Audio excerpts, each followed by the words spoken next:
une seule chose qui change l'homme. C'est là ce que Dieu dit de l'homme. Je suis en train de te dire, tu es ce que Dieu a dit que tu es. Ta main nous touche. Ta main nous touche. Ta main nous touche.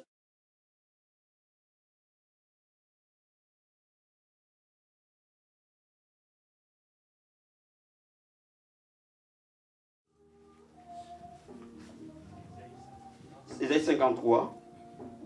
On va lire verset 1 et 2 et puis on va descendre au verset 4 jusqu'en bas. Je demande à frère Jacques de nous aider dans la lecture, s'il vous plaît.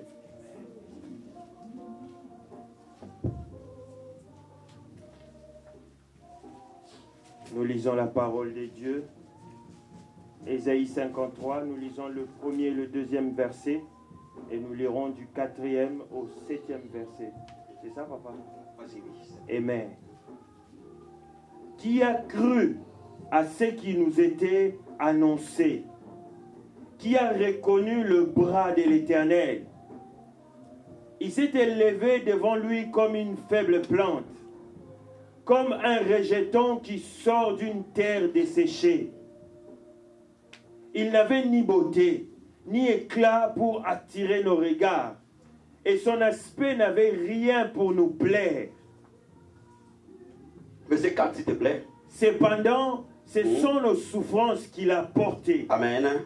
C'est de nos douleurs qu'il s'est chargé. Amen. Et nous l'avons considéré comme puni, frappé de Dieu et humilié. Amen. Mais il était blessé pour nos péchés. Amen. Brisé pour nos iniquités. Le châtiment qui donne la paix est tombé sur lui. Amen. Et c'est par ces meurtrissures que nous sommes guéris. Nous étions tous errants comme des brebis. Chacun suivait sa propre voie. Amen. Et l'Éternel a fait retomber sur lui l'iniquité de nous tous. Alléluia. Il a été maltraité et opprimé. Et il n'a point ouvert la bouche. Amen. Semblable à un agneau qu'on mène à la boucherie. À une brebis muette devant ceux qui l'attendent.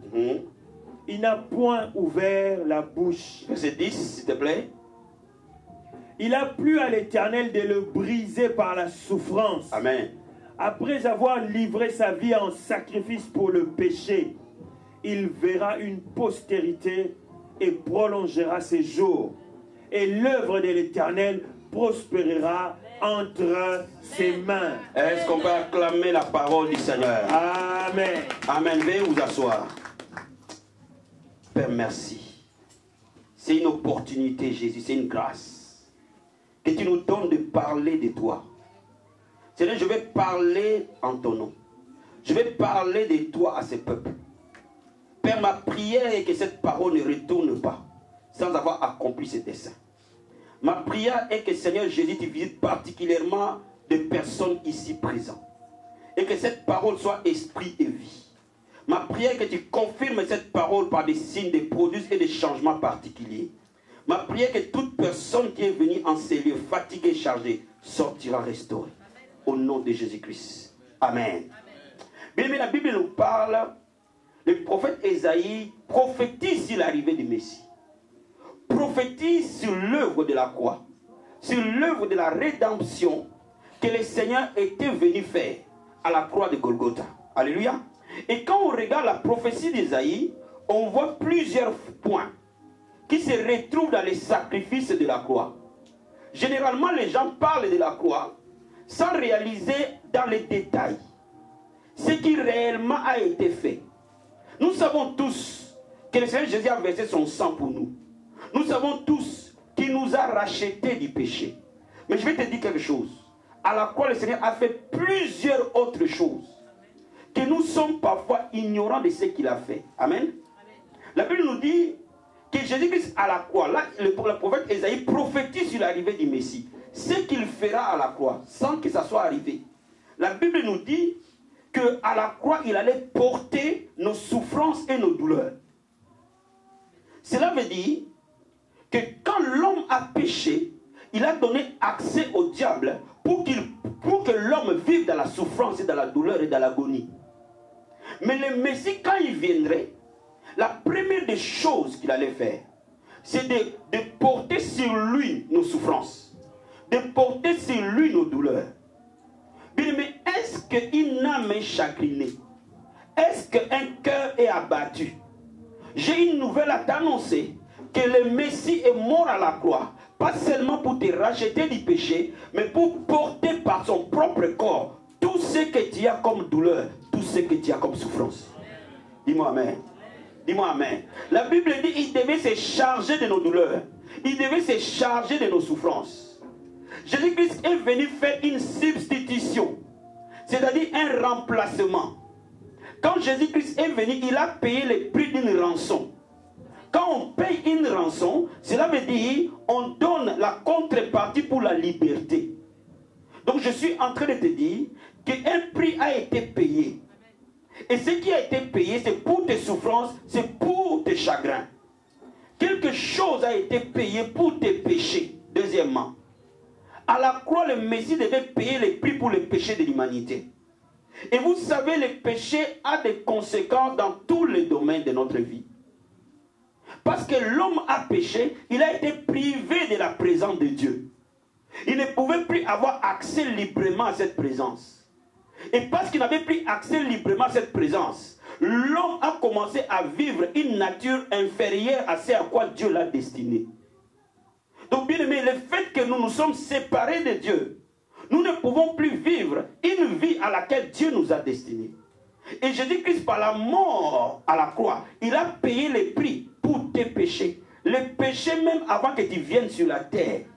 Bien, mais j'ai une bonne nouvelle à t'annoncer. Si le diable te met une culpabilité en disant que tu n'es pas digne de recevoir la grâce et la miséricorde de Dieu, montre au diable à la croix qu'avant que je vienne sur la terre, un homme avait déjà payé tous les prix de mes péchés. Donne-moi amen. Donne-moi amen. Je suis en train de parler de l'évangile. Je ne suis pas en train de parler d'une religion. Parce que la religion veut que l'homme fasse des efforts pour plaire à Dieu. Mais l'évangile me dit, un homme juste, avant même que je naisse, a déjà payé les prix pour moi. J'ai une bonne nouvelle à t'annoncer. Il n'y a pas un seul péché que tu feras que Dieu ne connaît pas et qui n'a pas payé pour. Vous savez, un jour, je parlais avec une femme qui avait du mal à avoir un enfant.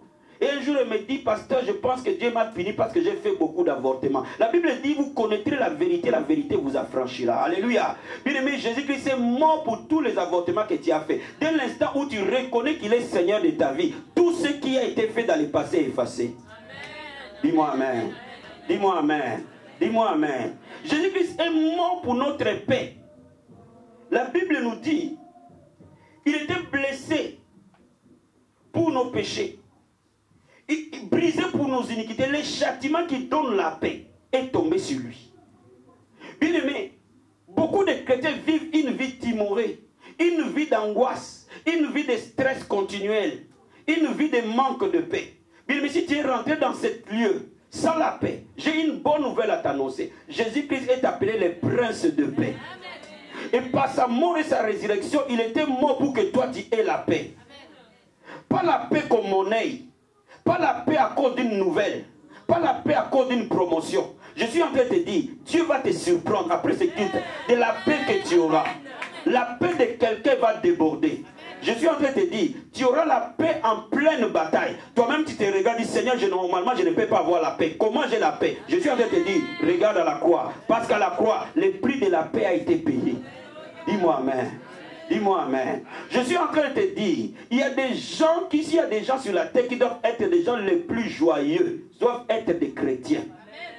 S'il y a des gens qui doivent jubiler sur la terre d'avoir un Dieu, c'est nous. Pourquoi? Parce que Jésus-Christ est mort pour notre paix. Si le diable veut te voler la paix, dis-lui non, regarde à la croix, il est mort. Tout ce qui est fatigué, chargé. Est-ce que le monde a chargé quelqu'un ce matin? Est-ce que la famille a chargé quelqu'un ce matin? Est-ce que les mauvaises nouvelles a chargé une âme ce matin? Tu es venu ici pour que Jésus te ôte ces fardeaux. Donne-moi amen. Donne-moi amen. Donne-moi amen. Il était blessé pour ta guérison. Pas seulement la guérison spirituelle, mais il était blessé pour que tout organe de ton corps qui tombe malade retrouve vie. Dis-moi amen. Dis-moi amen. À la croix, il a porté mes péchés. Cela veut dire qu'il a guéri mon esprit. À la croix, il a porté ma guérison. Il n'a pas guéri que mon esprit. Il a guéri mon âme. Il a guéri mon corps. Parce qu'à la croix, j'ai une bonne nouvelle à t'annoncer. Quand Jésus-Christ est venu, il est venu pas seulement pour nous sauver, il est venu aussi pour nous guérir. Et c'est pour cela que tout malade qui rencontrait Jésus repartait avec une guérison. Dis-moi amen. Dis-moi amen. Dis-moi amen. Quand je lis l'évangile, je réalise qu'il n'y a aucun malade qui est venu devant Jésus et reparti malade. Parce que tout malade qui les rencontrait repartait avec une guérison. Parce que la guérison est son nom. Parce qu'il est venu pour donner la guérison au corps malade. Il est venu pour que le médecin réalise que devant eux, il y a les grands médecins. Bien-aimé, je vais dire à quelqu'un ce matin. Il n'est pas seulement venu parce qu'on nous donnait la vie éternelle. Mais sur cette terre, il est venu pour guérir toute personne qui croit en lui. La Bible l'appelle Jéhovah Rapha. Il est l'Éternel qui nous guérit. Il est l'Éternel qui nous guérit. La Bible déclare que dans notre détresse, nous avons crié à lui. Et il a envoyé sa parole. Jésus, c'est la parole. Dieu a envoyé sa parole pour que tout malade qui invoque son nom soit guéri. Dieu a envoyé sa parole pour que toute personne qui regarde à la croix soit guérie. La Bible dit comme Moïse a élevé les serpents des reins, un serpent a été élevé afin que quiconque regarde au serpent, et Jésus, quiconque regarde à la croix. Bien aimé, je suis en train de te dire ce matin, si la maladie a régné dans ton corps, si la maladie a régné dans ton âme, regarde à Jésus ce matin, regarde à ce qu'il a fait à la croix. Il est venu pour te guérir, mon frère. Dis-moi amen. Dis-moi amen. Mais quand je regarde bien la parole de Dieu, je vois que Jésus-Christ n'est pas venu seulement guérir un organe. Je suis en train de dire, si ton œil est malade, Jésus guérira cet œil. Si ton oreille est malade, Jésus guérira cette oreille. Si cette jambe est malade, Jésus guérira cette jambe. Si le cœur est malade, Jésus guérira ce cœur. Si le rein est malade, Jésus guérira ses reins. Si ton sang est malade, Jésus guérira ton sang. Alléluia. Quel que soit l'organe qui est malade, son nom est Jéhovah Rapha. La guérison n'est pas ce qu'il fait. La guérison est son nom. Cela veut dire que toutes les fois que tu dis Jésus, tu appelles aussi la guérison. Donne-moi amen. Donne-moi amen. La Bible dit, vous connaîtrez la vérité vous affranchira. Parce que ce que tu connais, c'est ce qui détermine ta foi. Mais laisse-moi t'expliquer quelque chose. Quand j'analyse la parole de Dieu, je vais revenir sur la guérison. Mais je vais te parler de la guérison plus forte que la guérison du corps. La guérison de l'âme. Vous savez, il y a des gens qui sont blessés dans leur cœur. Et les gens les voient normaux. Ils marchent, ils sourissent. Mais en réalité, leur cœur est blessé, meurtri. Aucun microscope ne peut voir ça. Aucune personne ne peut voir ça. Même ton ami ne peut pas voir. Mais tu portes un fardeau dans ton âme pendant des années. Mais laisse-moi te dire, Jésus guérit aussi l'âme. Donne-moi amen. Donne-moi amen. Donne-moi amen. Il y a parfois des événements qui se produisent dans nos vies. Ces événements nous marquent à jamais. On ne peut plus jamais les oublier. Toutes les fois qu'une circonstance un peu similaire apparaît, tout le mauvais souvenir revient. Je suis en train de te dire aujourd'hui, ce qui était dans le passé restera dans le passé. Je dis amen. Je dis amen. Mais donne-moi amen. Donne-moi amen. Donne-moi amen. Je dis ce qui était dans le passé restera dans le passé. Vous savez, le diable te donne le passé. Toutes les fois que les enfants d'Israël allaient vers la terre promise, le diable les rappelait l'Égypte. Le diable te dira 2 ans après, te dira 3 ans après, te dira 5 ans après, te dira que tu n'es pas digne de recevoir la grâce du Seigneur. Tu n'es pas digne que Dieu t'utilise. Tu n'es pas digne que Dieu prophétise au travers de toi. Tu n'es pas digne que Dieu fasse ceci. Tu n'es pas digne que Dieu te donne un mari. Tu n'es pas digne que Dieu te donne une femme. Tu n'es pas digne que Dieu te donne un enfant. Mais je suis en train de te dire, Jésus guérira ses passés ce matin. Alléluia. Alléluia. Donne-moi un grand amen. Mais par la croix, il a aussi porté toute malédiction avant même qu'elle ne vienne. Vous savez, il y a des gens qui vivent sur les alliances des autres. Il y a des gens qui ont fait des pratiques bizarres, qui ont livré leur destinée au diable. Il y a des gens qui sont partis voir des gens, des esprits, afin qu'ils obtiennent quelque chose. Mais ils ont donné par la contrepartie toute leur destinée. Bien aimé, la Bible déclare que la malédiction sans cause n'a point de fait. Si ton père ou ta mère est parti prendre une alliance, c'est son problème. Mais je suis en train de te dire, toi, aujourd'hui, la Bible dit que la malédiction est tombée sur lui. Dis-moi amen. Dis-moi amen. J'ai une bonne nouvelle à t'annoncer. Aucune malédiction de ton père ne tombera sur toi. Aucune malédiction de ta mère ne tombera sur toi. Aucune malédiction de ton grand-père ne tombera sur toi. Aucune malédiction de ton arrière-grand-père ne tombera sur toi. Sa sorcellerie lui appartient. Dis-moi amen. Dis-moi amen. Ces œuvres de ténèbres, il va savoir quoi en faire. Que quelqu'un réalise aujourd'hui que Jésus-Christ, avant même qu'il aille à la croix, il avait déjà porté la malédiction. Pour que tu ne la portes plus. Mais quand je regarde la Bible, je vois parfois qu'avant même que Jésus-Christ arrive à la croix, il a commencé déjà à payer les prix. Et parfois le prix qu'il a payé est énorme que nous ne savons pas. Ouvrons un peu le livre de Matthieu. Matthieu chapitre 27. Et je veux que tu lises de verset 28 à 31, verset 39 à 44. Et que tu me suives attentivement. S'il te plaît.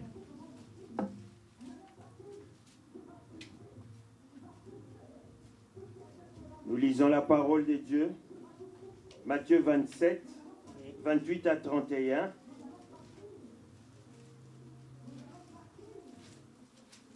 Ils lui ôtèrent ses vêtements et le couvrirent d'un manteau écarlate. Ils tressèrent une couronne d'épines qu'ils posèrent sur sa tête et ils lui mirent un roseau dans la main droite.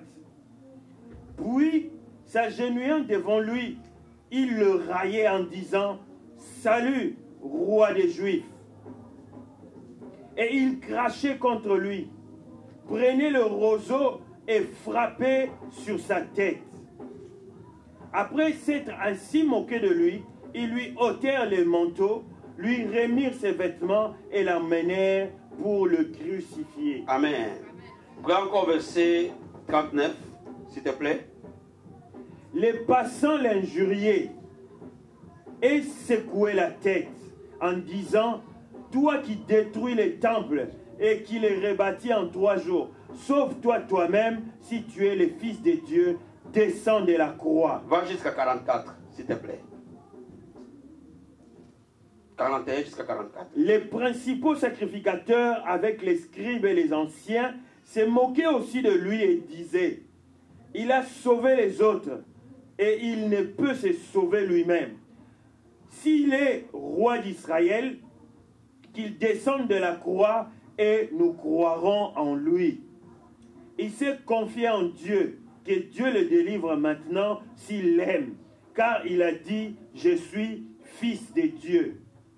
Les brigands crucifiés avec lui l'insultaient de la même manière. Amen. Amen. Mais quand j'ai médité sur cette parole, j'ai vu vraiment l'amour de Christ pour nous.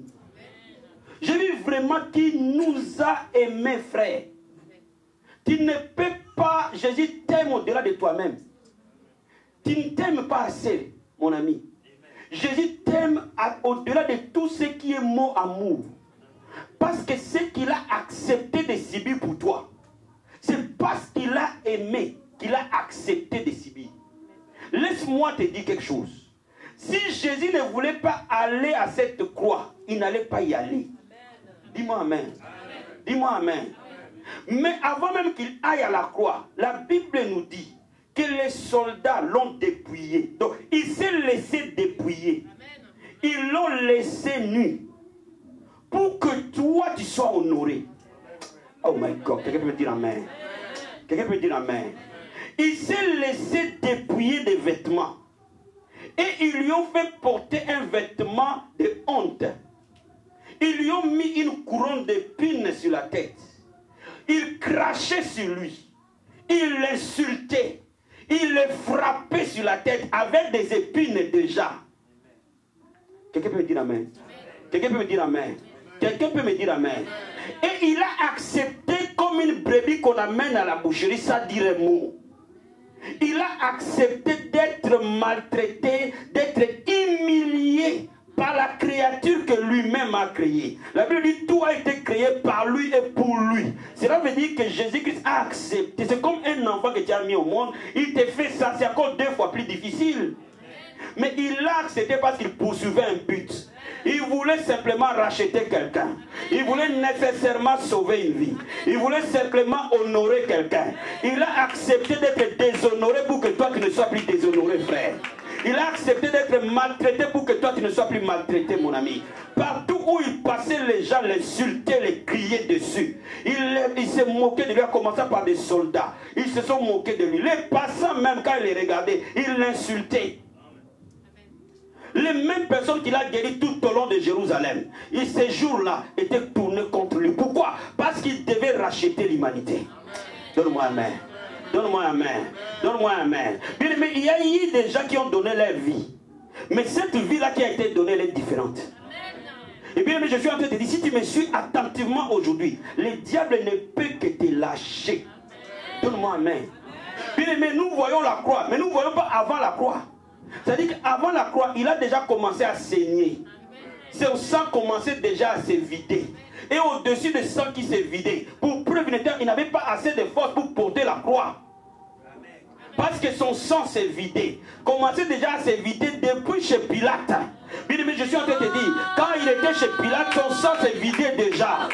Tout au long de la route, il était en train de se vider de sang. Et à cause de cela, on le frappait encore, on crachait sur lui. Bien aimé, on t'a déjà craché dessus.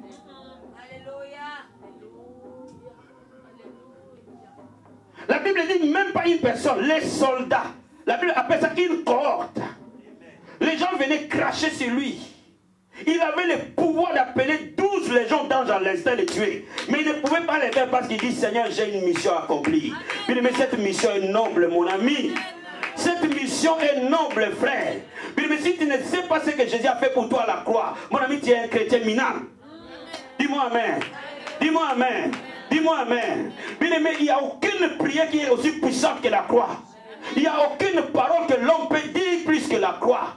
Il n'y a aucune chose que tu peux faire plus que la croix. Les jours où la croix se pose dans ta vie, c'est ce jour-là que le diable te lâche. Dis-moi amen. Dis-moi amen. Dis-moi amen. Oh bien aimé, je suis en train de te dire, ce que l'homme fait pour Dieu, c'est bien. Mais ce que Dieu fait pour l'homme, c'est mieux. Vous m'avez pas dit. Ce que l'homme dit à Dieu, c'est bien. Mais ce que Dieu dit à l'homme, c'est mieux. Ce que l'homme fait pour Dieu, c'est bien. Mais ce que Dieu fait pour l'homme, c'est mieux. Alors si tu veux entrer dans la victoire, prends ce que Dieu a fait pour toi. À la croix, il a accepté tout ça. Pour qu'aucune personne ne te déshonore encore. Et si le diable veut te déshonorer, dis au diable, quelqu'un était déjà déshonoré avant moi. Quelqu'un a été déjà maltraité avant moi. Pas n'importe quelle personne, un homme juste a accepté par lui-même. Mais il avait la vie par lui-même. Et il a donné cette vie pour toi. Et bien aimé, la Bible nous dit que de 12h à 15h, quand il était dans cette croix qu'on l'insultait, le ciel s'est obscurci. Et la Bible nous dit pendant 3 heures, il y avait des ténèbres sur toute la terre. Vous savez pourquoi il y avait des ténèbres? Parce que la lumière s'en allait. Et la Bible déclare, quand il a fait ce travail pour toi, quand il a fait ce travail spirituel pour toi, quand il savait que tout était fini, quand il savait que ce que le prophète Ésaïe a dit était accompli, quand il savait que sa mission était terminée, il s'est levé et a dit, Père, tout est accompli. Dis-moi amen. Dis-moi amen. Dis-moi amen. Le prix a été payé pour ta délivrance, mon ami. Le prix a été payé pour ta liberté, mon ami. Le prix a été payé pour tes échecs, mon ami. Le prix a été payé pour tes chagrins, mon ami. Alléluia. Et quand il a dit tout était accompli, la Bible déclare, les saints ont ressuscité. Ils sont rentrés dans la vie sainte. Bien aimé, cela veut dire quoi? Par sa mort, tout ce qui meurt en nous nous lâche.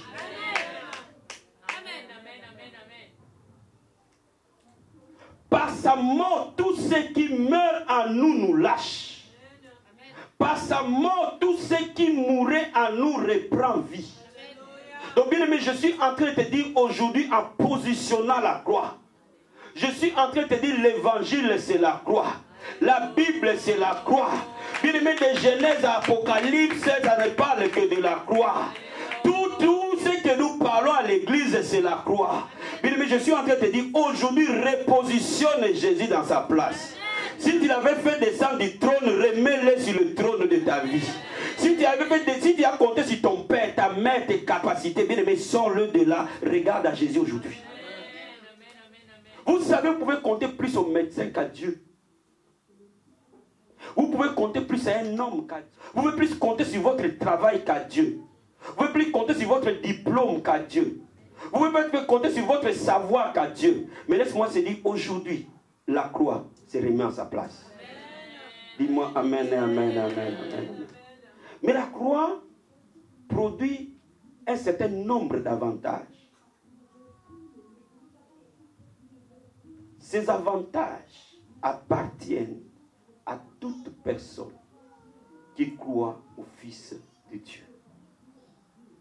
La Bible nous dit, dans 1 Jean, chapitre 3, verset 8, que Jésus-Christ est apparu afin de détruire les œuvres du diable. S'il est allé à la croix, c'est pour que les œuvres du diable soient détruites.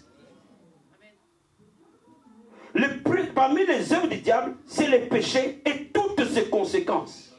La Bible dit que le diable ne vient que pour voler, égorger et tuer.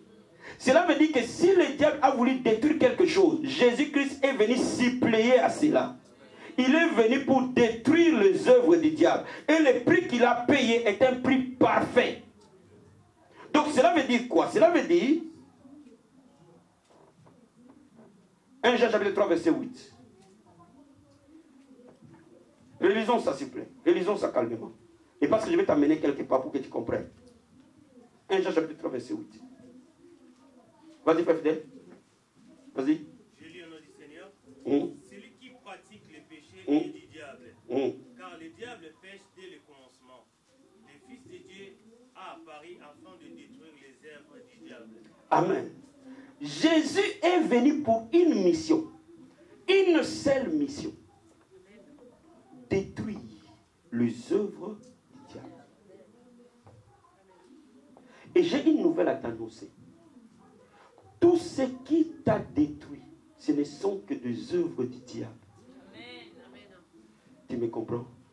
Est-ce que tu me saisis? Donc Jésus est la réponse à tous tes problèmes. Jésus est la réponse à tous les problèmes de l'humanité. Parce qu'il est venu justement pour détruire les œuvres du diable. Mais Jésus-Christ est la base de toute liberté de l'homme. Lorsque tu saisis la croix, tu saisis ta liberté. Maintenant, laisse-moi t'expliquer. Vous savez, le diable était hors la loi. Il te montrera toujours les symptômes contraires à la parole de Dieu. Il fera par tous les moyens de te montrer que le prix n'a pas été payé. Vous savez, le diable a fait par tous les moyens de montrer à Ève que Dieu a menti. Vous savez pourquoi on ne voit pas assez de miracles? Parce que nous croyons plus à ce que nous voyons qu'à ce que Dieu dit. Dis-moi amen. Dis-moi amen. Dis-moi amen. Mais nous croyons plus à ce que nous voyons, ce que nous réalisons, ce que nous touchons, qu'à ce que Dieu dit. Mais la Bible dit, sanctifie-le par la vérité. Ta parole est la vérité. Cela veut dire quoi? Il n'y a qu'une seule vérité à côté de 10 000 mensonges. Et si tu saisis la vérité apparaîtra sur ta vie. Donc je suis en train de te dire quelque chose. Pour que tu sois un vainqueur, il faut que tu ne doutes pas un seul instant que le prix que Jésus a payé pour toi est parfait et il n'y a pas autre chose à y ajouter. Pour que tu sois un vainqueur, il faut que tu réalises une chose. Tout ce que je vis, ce qui est contraire à l'œuvre que Jésus a fait pour moi à la croix est passager.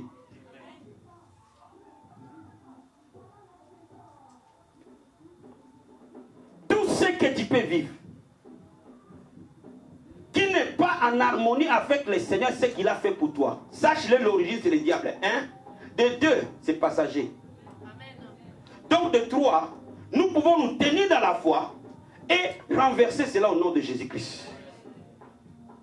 Mais beaucoup d'enfants de Dieu vivent sous le joug du diable. Pourquoi? Parce que tout simplement, ils n'ont pas encore réalisé qu'à la croix, le prix a été complètement payé. Mais laisse-moi te dire, le diable attaquera toujours tes pensées. Pourquoi avant qu'on prie, il faut qu'on prêche? Parce que l'attaque est dans la pensée. J'ai parlé calmement pour que tu me comprennes. Dieu veut que tu prospères, que tu fleurisses, que tout ce que tu touches donne vie. Mais le diable va chercher à te montrer par des pensées noires. Tu as vu, tu as perdu le travail. Tu as vu, tu n'as pas de diplôme. Tu as vu, tu n'as pas de papier. Tu as vu, ta femme t'a quitté. Tu as vu, il veut t'amener dans une vie de dépression. Il veut t'amener dans une vie noire. Pour que tu commences à croire aux circonstances plutôt qu'aux promesses. Mais l'unique chose que Dieu te donne, c'est sa parole. Si tu t'accordes avec cette parole, elle va t'amener là où tu vas aller. La Bible déclare que dans leur détresse, ils ont crié à Dieu. Dieu n'a pas changé les circonstances. Dieu leur a envoyé la parole. Dieu ne nous guérit pas, il nous envoie sa parole. Et que lorsque cette parole arrive dans notre esprit, et que nous adhérons à cette parole qui produit guérison dans notre corps. Dieu ne nous donne pas une femme, il nous envoie sa parole. Quand tu es en train de m'écouter, et que quand les gens te disent qu'il y a un esprit de célibat dans ta vie, reprogramme tes pensées. Mais tu te dis, je ne peux pas être envoûté encore. Parce que Jésus est mort à la croix pour moi. Même si mon père est allé voir Marabout, même s'il vole la nuit, mais parce que la Bible dit que j'ai été transporté du royaume des ténèbres et ramené dans le royaume de sa lumière, je suis dans ce royaume. Quelqu'un peut me dire amen? Quelqu'un peut me dire amen? Mais quand le diable veut te dire que tu ne paieras pas ton loyer, tu ne paieras pas ta maison, tes enfants seront des clochards, dis-lui que Jésus-Christ est mort à la croix pour moi. Remets ça, rabâche-le dans ta tête jusqu'à ce que ça fasse un à toi. Voilà pourquoi les chrétiens doivent vivre dans la présence de Dieu. C'est à cause de pensées. C'est à cause du contrôle du diable sur nos pensées. Le diable cherchera toujours à nous montrer que nous sommes minables. Le diable cherchera toujours à nous montrer que nous ne serons jamais guéris. Le diable cherchera toujours à nous montrer que nous n'aurons jamais ce que Dieu a prévu pour nous. Je suis en train de déclarer sur toi que tu as les pensées de Christ. Toute pensée que le diable a plantée, livrée dans ton cœur, dans tes pensées, sera ôtée et les pensées de Dieu s'établira. Quelqu'un peut me dire amen? Quelqu'un peut me dire amen? Mais je suis en train de te dire que ta vie dépend de la manière que tu la vois. Ta vie dépend de la manière que tu vois Dieu, que tu te vois toi-même. Est-ce que tu te vois toujours malade alité dans un hôpital? Est-ce que tu te vois toujours qu'on te tient la main et qu'on t'amène comme ça? Ou tu te vois que je suis fort en Jésus-Christ de Nazareth? Est-ce que tu te vois que tu es toujours en train de trembler? Tu tombes aujourd'hui, tu te relèves, tu tombes aujourd'hui, tu te relèves? Ou alors que la lumière de Dieu va grandissant jusqu'au milieu du jour? Comment toi tu te vois toi-même? Comment toi tu situes Dieu toi-même? Comment toi tu situes Dieu dans ta vie? Est-ce que tu vois que tu mourras sans laisser des enfants sur la terre? Ou alors tu vois que de toi sortira des enfants et des enfants et des petits-enfants? Comment toi tu te vois toi-même? Est-ce que comment tu te vois toi-même? Comment tu penses toi-même? Est-ce que tu penses que tu mourras de cette maladie ou tu penses que Dieu est capable de ôter cette maladie? Est-ce que tu penses que tu mourras lié ou tu penses que Dieu te délivrera? Est-ce que tu penses que tu mourras attaché ou tu penses que Dieu t'a payé, a payé les prix pour toi? Comment tu te vois toi-même?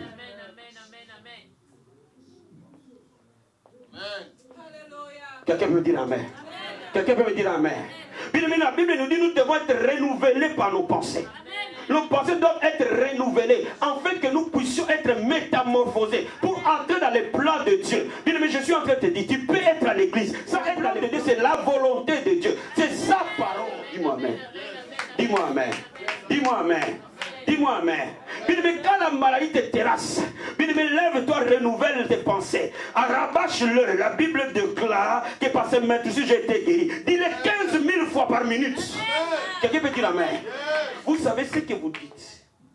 Votre esprit le croit. Quelqu'un comprend ce que j'ai dit? Quelqu'un comprend ce que j'ai dit? Quelqu'un comprend ce que j'ai dit? Oh my God, nous sommes à la montagne de Dieu. Dis à ton voisin, tu as le pouvoir de changer ta destinée. Tu as le pouvoir de devenir ce que Dieu a prévu pour toi. Est-ce que dans cette église, il y a des gens qui me suivent ce matin? Est-ce que dans cette église, il y a des gens qui me suivent ce matin?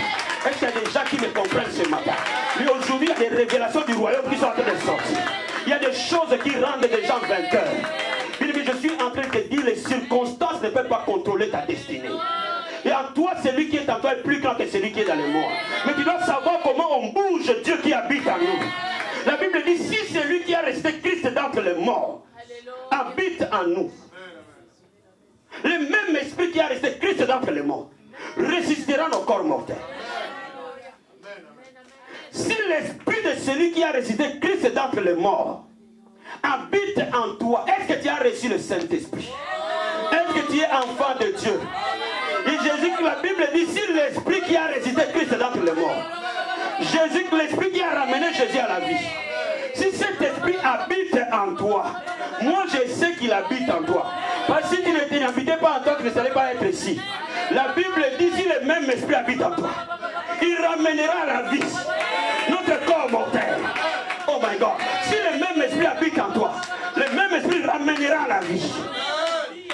Quelqu'un peut me donner un amen. Quelqu'un peut me donner un amen. Bien, mais ça, le diable ne peut pas me le voler. Ça, c'est mon père qui me l'a dit. Il a dit, fiston, le même esprit habite en toi. Cet esprit est en toi. Il ramènera à la vie ce qui est mort. Le diable ne peut pas me le voler. Même si mon père me dit le contraire, je dirais non. Parce que mon père, véritable père, m'a dit, si l'esprit de celui qui a résisté Christ d'entre les morts habite en toi.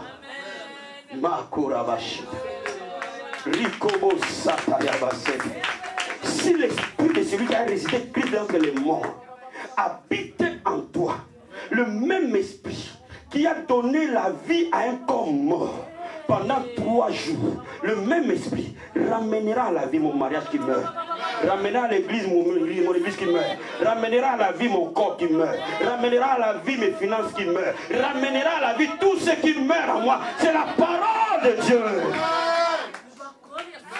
Vous savez, je vais vous dire quelque chose. La parole de Dieu est fixée. Elle ne peut pas bouger.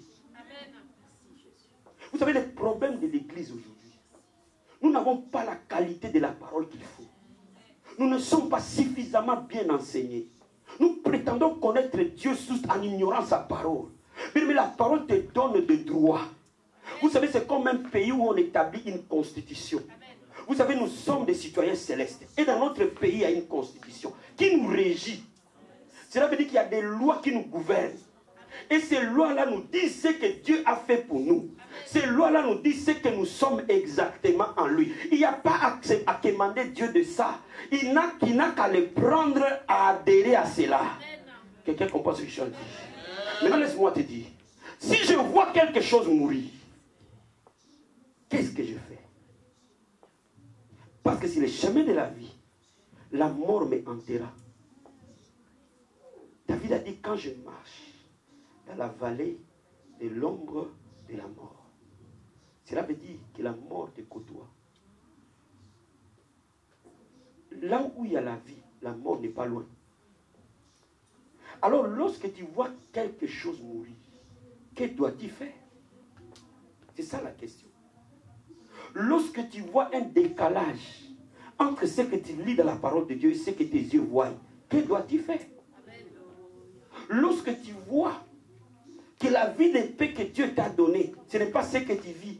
Pour que tu dormes, il faut que tu prennes 15 comprimés. Que dois-tu faire?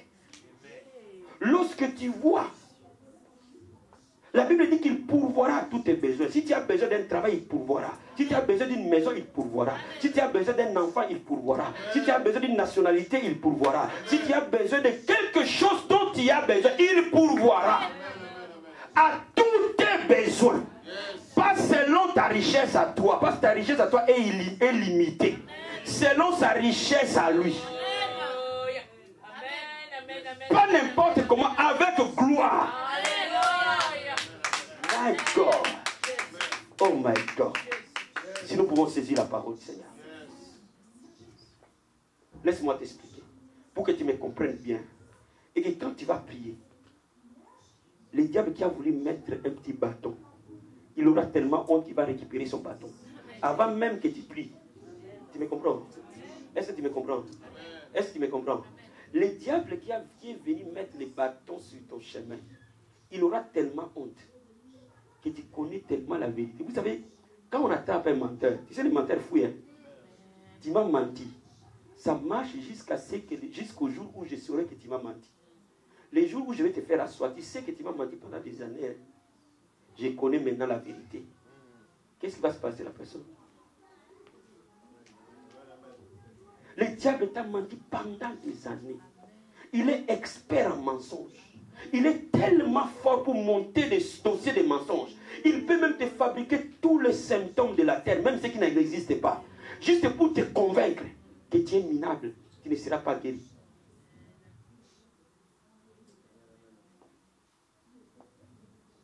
Parce que sur le chemin de la vie, nous vivrons plus l'opposé de la parole de Dieu que la parole elle-même. Et toutes les fois que cela arrive, que dois-tu faire? Mais la Bible dit que l'esprit qui a resté Christ dans le monde est en toi. Il n'est pas en dehors de toi. Il n'est pas au ciel. Il est au-dedans de toi. Cela veut dire que ce qui va ressusciter Jésus, tu n'as pas besoin de le chercher. Ça y est dans dedans de toi. Cet esprit est venu habiter en toi. Le même esprit est déjà en toi. Mais quand il est en toi, il dort. Il faut que tu le réveilles. Quelles sont les choses qui réveillent l'esprit qui habite en nous? Vous savez, parfois nous regardons, Seigneur, je veux l'onction. L'onction ne vient pas d'ici, l'onction est au-dedans de toi. Seigneur, je veux la sagesse. La sagesse ne vient pas d'ici, la sagesse est déjà au-dedans de toi. Je veux la grâce est déjà au-dedans de toi. Pourquoi? Parce que Jésus habite en toi par son esprit. Si Jésus habite en moi par son esprit, cela veut dire que lorsque je fonctionne comme la parole me dit, l'esprit qui est en moi agit. Dis-moi amen. Dis-moi amen. Dis-moi amen. Dis-moi amen. La première des choses, quand Dieu veut changer une chose, Dieu parle. Dieu lui-même avait les ténèbres. Mais il voulait créer la lumière. La Bible dit que la terre était informe et vide. Et les ténèbres mouvaient. Mais l'esprit qui mouvait au-dessus des eaux attendait que Dieu parle. L'esprit était là mais attendait que Dieu parle. Tant que Dieu n'a pas parlé, l'esprit n'a pas agi. Donc cela veut dire que tant que tu n'as pas parlé, l'esprit de Dieu qui habite en toi ne sera pas en activité. Mais qu'est-ce que tu parles? Tu parles ce que Dieu dit. Et non ce que tu vois. Je suis en train de dire quelque chose. Regarde, même si ta jambe elle est morte, elle n'a pas la vie. Mais au-dedans de toi, il y a une vie supérieure à ce corps. Quelqu'un comprend ce que je suis en train de dire? Quelqu'un comprend ce que je suis en train de dire? Je suis en train de dire, même si cette jambe, elle est atrophiée, mais Dieu t'a donné une vie supérieure. Un esprit supérieur. Même les astrologues en Babylone ne pouvaient pas nier l'esprit par lequel Daniel vivait. Ils ont dit qu'il a en lui l'esprit supérieur. Cela veut dire que ce qui est en toi est supérieur à la matière. Ce qui est en toi est supérieur à la chair. Ce qui est en toi est supérieur au monde matériel. Au vrai, je dis en train de saisir ce que je viens de dire. Ce qui est en toi est supérieur. Et cela veut dire que c'est ça qu'il faut que tu t'appuies. Parce que l'esprit de Dieu est l'esprit supérieur. Et cet esprit dort en toi. Il t'a dit que je t'ai donné le pouvoir de parler. Je t'ai donné le pouvoir de créer par la parole. D'appeler ce qui n'existe pas comme si elle était. Mais quand tu es en train de voir quelque chose en train de mourir, parle à ceux qui meurent. Oh, sois béni, mon fils. Parle à ceux qui meurent. Bien-aimé, tu as un choix à faire. Est-ce que je regarde aux symptômes ou je regarde à Dieu? Parce que si je regarde aux symptômes, ces symptômes vont me faire mourir. Mais si je regarde à Dieu, Dieu ramènera ces symptômes à la vie. Alors, bien-aimé, je suis en train de te dire, même si ton enfant est en garde à vue, n'arrête, cela ne change pas à rien ce que Dieu a dit sur cet enfant. Oh my God. Écoute-moi. Même si on l'attrape en train de voler, alléluia. Papa, tu as un enfant ici. Maman, tu as un enfant, écoute-moi bien. Même si on l'attrape en train de voler, et qu'on le fait mettre les empreintes, et que l'État dise que c'est un voyou, on l'a amené en prison parce qu'il est voyou. C'est ce que les gens ont vu. Tu ne peux pas les nier. Mais ce n'est pas ce que Dieu voit en cet enfant. Alors il faut que tu voies en cet enfant comme Dieu le voit. Il faut que tu voies en cet enfant de la manière que Dieu le voit. Il faut que tu regardes que Dieu a dit vos fils seront appelés disciples de l'Éternel. Grande sera la prospérité de tes fils. Dieu a dit tes fils, tout ce qui sort de toi, entre dans la même alliance que toi. Mais un lion ne peut pas donner un bouc. Quelqu'un peut me comprendre ce soir? Un lion ne peut pas donner naissance à un bouc. Même s'il aime le bouc, mais il ne peut pas enfanter un bouc. Parce qu'un lion ne produit que des lions. Parce que toi tu es en alliance avec Dieu. La Bible dit vos fils seront disciples de l'Éternel. Alors prends de ta bouche, dis, Jean, tu es disciple de l'Éternel. Même quand on t'amène à Ménon, tu es disciple de l'Éternel. Quand on t'amène à Ménon, tu prêcheras l'évangile. Puis quand tu as de proclamer la parole de Dieu, va. Quelqu'un peut me donner la main. Quelqu'un peut me donner la main. Ouais, qu'est-ce qui arrive aux chrétiens? Quand ils regardent comme ça, ils pleurent. Et quand ils commencent à pleurer, le diable voit l'incrédulité. Il dit, j'ai gagné. Et il regarde les évangélistes, il dit, tu as vu ces gens-là, ils ne croient pas en toi. Quelqu'un peut me donner la main. Quelqu'un peut me donner la main. Est-ce que vous savez que le diable défiait Dieu à cause de Job? Est-ce que vous croyez que le diable défiait Dieu à cause de Job? À cause de la justice de Job? Mais je suis en train de te dire, quand il ne commence plus à croire, le diable va commencer à charrier ton maître. Il a dit, regarde cet homme-là, il ne croit pas en toi. J'ai juste titillé un peu, il a perdu tout espoir. Il commence à pleurer, il commence à agonir, il commence même à citer ton nom. Il commence à dire, Dieu n'existe pas. Mais je suis en train de te dire, tout ce que tu vois est passager. Alléluia. Alléluia. Alléluia. J'avais appris une chose, que par mes forces je ne réussirai pas. Mais si je m'appuie à la parole de Dieu, elle m'amènera là où je vais arriver. La parole de Dieu a une puissance tellement élevée qu'elle a le pouvoir de changer toutes choses. Mais je suis en train de te dire, il a le pouvoir de changer toutes choses, toutes circonstances qui s'opposent à la vérité. Oh my God, nous gardons toute pensée captive à l'obéissance de Christ. Mais je suis en train de te dire ce matin, lorsque tu vois les choses contraires, ne les regarde pas. Lorsqu'on te donne un médecin, les diagnostics des médecins, ne les regarde pas. Lève les yeux sur ce que Dieu a dit. Mets ça dans ta bouche. Commence à les parler. Au départ, tu ne vas pas les croire. Mais commence à les mettre dans ta bouche. Ce que tes oreilles entendent, ton esprit le croit. Comment c'est que Beshita? Ribosa Korobosete. Rikoboshekerebesantaya. Pourquoi je sais qu'on ne peut changer vos vies que par rapport à ce que vous écoutez? C'est là que j'ai dit qu'il changera votre vie. Parce que ce que vous entendez fait un chemin en vous. Donne-moi un main. Donne-moi un main. Donne-moi un main. Donne-moi un main. Et puis je vais te dire, même ton enfant qu'on amène à Ménon, on le met en prison, on le taxe de 2 ans. Mon ami, quand il sortira de là, il a la Bible à main. Donne-moi un main. Donne-moi un main. Donne-moi un main. Donne-moi un main. Bien-aimé, ne sois pas conduit par les circonstances. Les circonstances détruisent l'homme. Mais Dieu bâtit la vie de l'homme. Bien-aimé, l'homme doit comprendre qu'il est de la nature divine. Nous sommes de la nature divine. Sois béni, ma fille. Nous sommes de la nature divine. La Bible dit nous sommes participants de sa nature. Cela veut dire que nous fonctionnons comme Dieu fonctionne. Bien-aimé, je suis en train de te dire, ce n'est pas l'argent que tu as dans ta poche qui détermine toutes les ressources de Dieu. Mais bien aimé, si tu penses à l'argent que tu as dans ta poche, tu vas vivre une vie minable. Mais si tu commences à dire que tout ce qui est sous le ciel appartient à Dieu.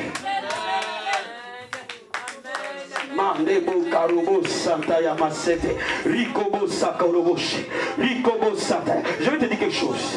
J'avais remarqué une chose. Quand j'ai commencé mon ministère, je n'avais jamais assez d'argent pour payer. Donne-moi un main. Donne-moi un main. Je regardais tout ce que je faisais. Je n'avais jamais eu assez d'argent. Vous comprenez assez d'argent? C'est-à-dire que quand on arrive les 30, j'ai 2000 euros pour payer mon loyer les 10. J'ai 800 euros pour payer les médias. J'en avais en stock. Tu me comprends? Suis-moi bien.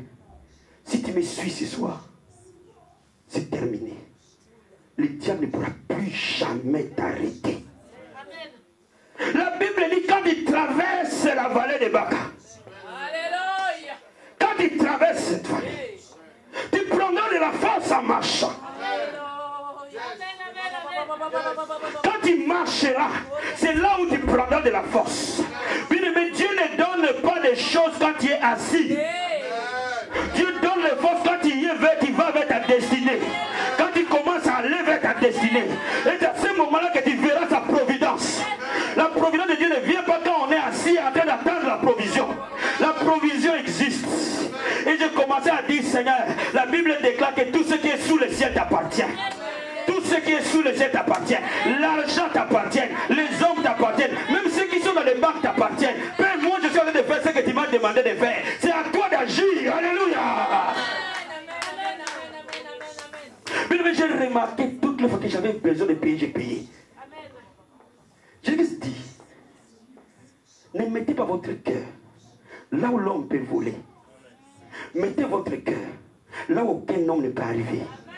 Cela veut dire que quand tu mets ton cœur sur le médecin, il va te tuer. Si tu mets ton cœur sur ton patron, il va te détruire. Mais mets ton cœur là où aucun homme ne peut arriver. Quelqu'un peut me donner amen. Quelqu'un peut me donner amen. Quelqu'un peut me donner amen. Quelqu'un peut me donner amen. Quelqu'un peut me donner amen. Je suis en train de te dire que ta vie est dans ton cœur. La Bible dit, veille sur ton cœur au-delà de tout. C'est de lui que viennent les issues de la vie. Veille sur ton cœur au-delà de tout. La Bible dit, veille sur ton cœur au-delà de tout. Mais ce n'est pas là où le sang bat.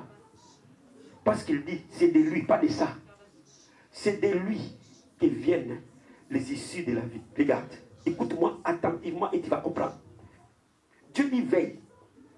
Cela veut dire que prends une arme et mets-toi devant la porte de cet homme qui s'appelle cœur.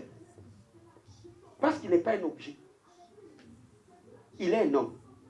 Il est une personne. Mais la Bible l'appelle cœur. Pour que dans cette porte-là, n'importe qui n'entre. Parce que c'est là où le diable veut entrer. Toi, veille. Cela veut dire quoi? N'accepte pas que cet homme-là soit corrompu. Cet homme-là qu'on appelle cœur, c'est le vrai toi. Vous savez, Kevin, c'est dit Kevin. Dis là nous, Kevin. Kevin. Kevin que vous voyez, ce n'est pas lui. Le vrai Kevin est là-dedans. Et Dieu dit, veille sur ce vrai Kevin-là. C'est de là où le chemin de la vie jaillit. Cela veut dire quoi? Cela veut dire que lorsque le doute touche le vrai Kevin, il bloque toute sa vie.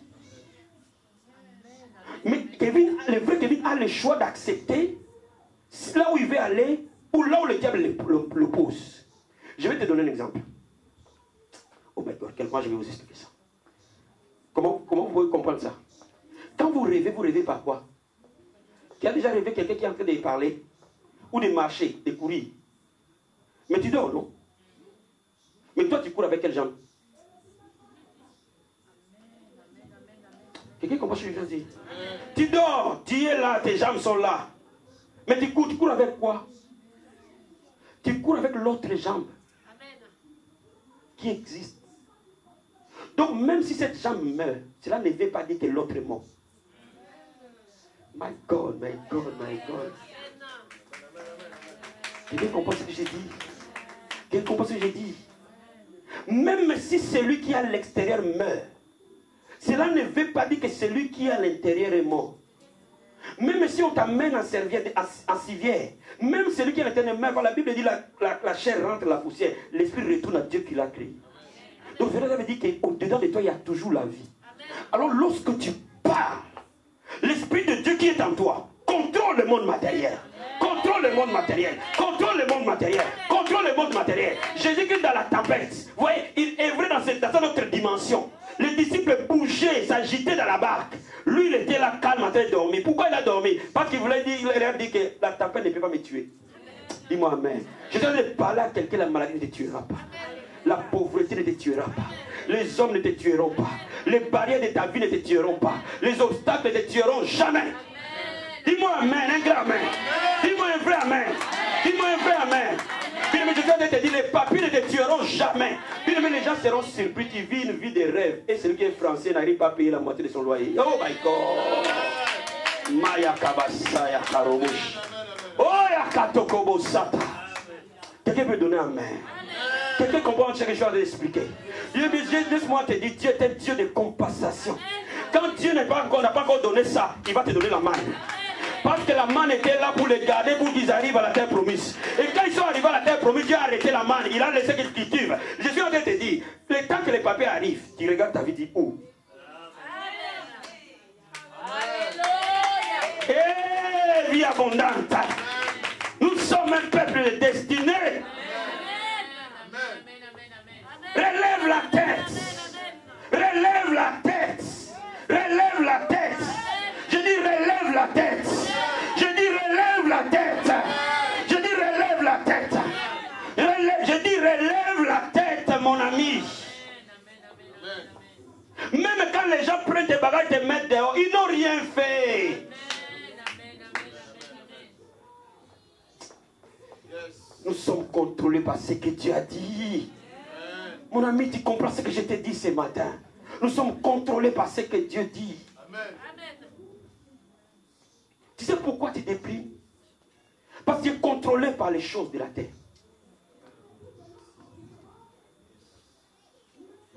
J'ai dit à ma femme, vous savez, si un jour, je ne le souhaite pas, vous sentez que je n'arrive pas à me lever, amenez-moi à l'église. Même par la force, transportez-moi à l'église. Tu comprends ce que je dois te dire? Si un jour mon corps me lâche, mais mon esprit ne me lâche pas, ramenez-moi à l'église. Même si je n'entends pas, amenez-moi devant l'autel. Faites-moi coucher là. Mon esprit va entendre. Et quand mon esprit va entendre, celui qui prêchera, Dieu l'utilisera pour donner vie à mon esprit. Et quand mon esprit prendra le dessus sur mon corps reprendra vie. Quelqu'un me dit amen. Quelqu'un me dit amen. Quelqu'un me dit amen. Mais je suis en train de dire, ça fait 4 jours que Lazare était dans ce tombeau-là. 4 jours. Et Jésus-Christ dit à Marthe, Lazare va revenir. Elle dit, non, non, non, il est mort déjà. Mais quand Jésus-Christ appelle, Lazare sort, il parle à quel Lazare?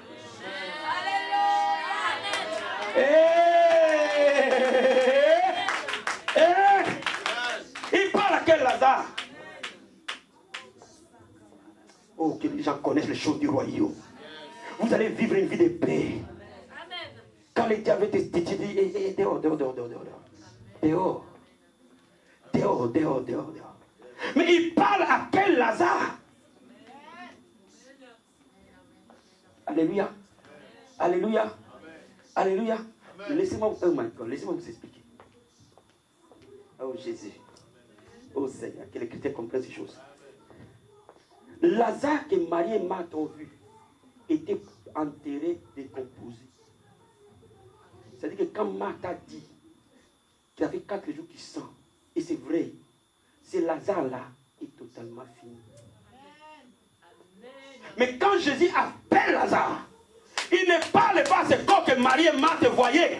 Il parle avec Lazare, qui était quelque part dans les stocks de Dieu. Et la Bible dit, les gens entendraient qu'ils sont morts, entendront sa voix, et ils reviendront à la vie. Cela veut dire qu'à ce moment-là, dans les séjours de mort, Lazare entend que le maître l'appelle. Il dit, bon, mon maître a besoin de moi, je retourne. Et laisse-moi te dire, quand Lazare retourne, les anges lui donnent un corps. Oh my God. Quelqu'un me dit amen. Quelqu'un me dit amen. Quand Lazare est en train de retourner, les anges lui donnent un corps qui ressemble à Lazare qu'ils ont vu. Mais ce n'est pas l'autre Lazare, my God.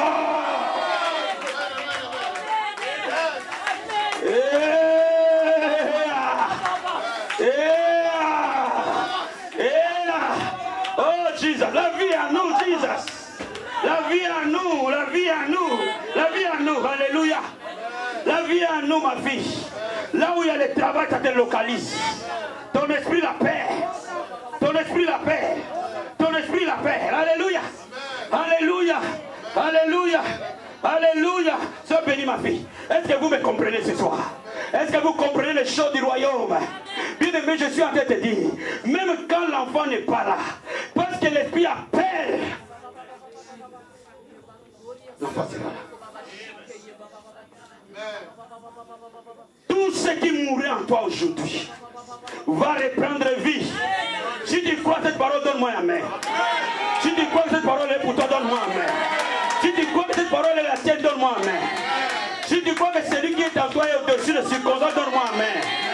Si tu crois que celui qui est en toi peut stopper le diable, dis-moi amen. Quels que soient les boulevards que le diable a fermés, a ouverts, il mettra un béton devant. Ah, alléluia. Alléluia. Mais je suis en train de dire à quelqu'un, est-ce que tu peux voir au-delà de ce que tu vois aujourd'hui? Parce que Dieu dit à Abraham, de là où tu lèves les yeux, écoute-moi, je t'amène quelque part. C'est là où tu vas comprendre ce que je suis en train de te dire aujourd'hui. Pour conclure, Dieu dit à Abraham, de là où tu es, lève les yeux. Dieu n'a pas dit à Abraham, bouge dans Canaan, marche dans Canaan. Non. Il a dit à Abraham, ne bouge pas, reste. Lève les yeux. De là où tu es, regarde. Regarde au nord, au sud, à l'est et à l'ouest. Tout ce que tu auras vu, je te le donne. Quelqu'un peut me dire amen. Quelqu'un peut me dire amen. Quelqu'un peut me dire amen, pasteur. Tout ce que tu auras vu, je te le donne. Mais laisse-moi te dire, laisse-moi d'abord t'expliquer quelque chose. On pensait qu'Abraham a vu Canaan. Non. Abraham a vu jusqu'aux extrémités de la terre. Voilà pourquoi il a été établi père de toutes les nations. Cela veut dire que là où il a vu à Canaan, il a vu le Congo. Il a vu que la foi ira au Congo. Il a vu que la foi ira à Bandundu. Il a vu que la foi ira jusqu'au Katanga. Il a vu la foi qui ira jusqu'en Afrique du Sud.